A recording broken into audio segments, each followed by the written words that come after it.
2013 সালত মেয়ের 5 তারিখ মতিঝিল শাপলা চত্বরত হেফাজতে ইসলামর শান্তিপূর্ণ সমাবেশত নির্বিচারে গুলি চালাইয়ারে গণহত্যার অভিযোগে সাবেক প্রধানমন্ত্রী শেখ হাসিনার প্রধান আসামি করি 34 জন ও অজ্ঞাত আরও 300 জনের বিরুদ্ধে মামলা হইয়ে।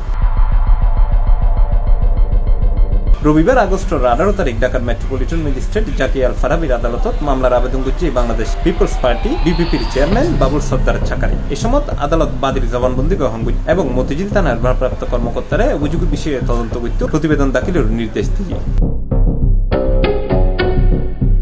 শেখ হাসিনা ছাড়াও মামলার উল্লেখযোগ্য আসামি হরদি প্রতিরক্ষা মন্ত্রণালয়ের সাবেক সামরিক উপদেষ্টা তারেক সিদ্দিকী, সাবেক স্বরাষ্ট্রমন্ত্রী আসাদুজ্জামান খান কামাল, সাবেক প্রধানমন্ত্রীর উপদেষ্টা সালমান এফ রহমান, ঢাকা দক্ষিণ সিটি কর্পোরেশনের মেয়র ফজলুল হক তাপস, সাবেক সংসদ সদস্য রাশেদ খান মেনন, হাসানুল হক ইনু, আওয়ামী লীগের যুগ্ম মহাসচিব মাহবুল আলম হানিফ, জাহাঙ্গীর কবির নানক, সাবেক আইজিপি বেনজির আহমেদ, হাসান মাহবুব খন্দকার, র্যাবের সাবেক প্রধান একেএম শহীদুল হক, এনএসআই এর সাবেক প্রধান মেজর জেনারেল জিয়াউল হাসান, মতিঝিল বিভাগের সাবেক ডিসি বিপ্লব কুমার সর্দার সহ 34 জনের এই মামলার আসামি করা হয়।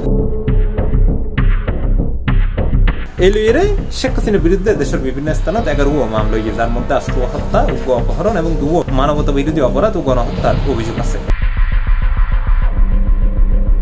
C+ TV, Chittagong.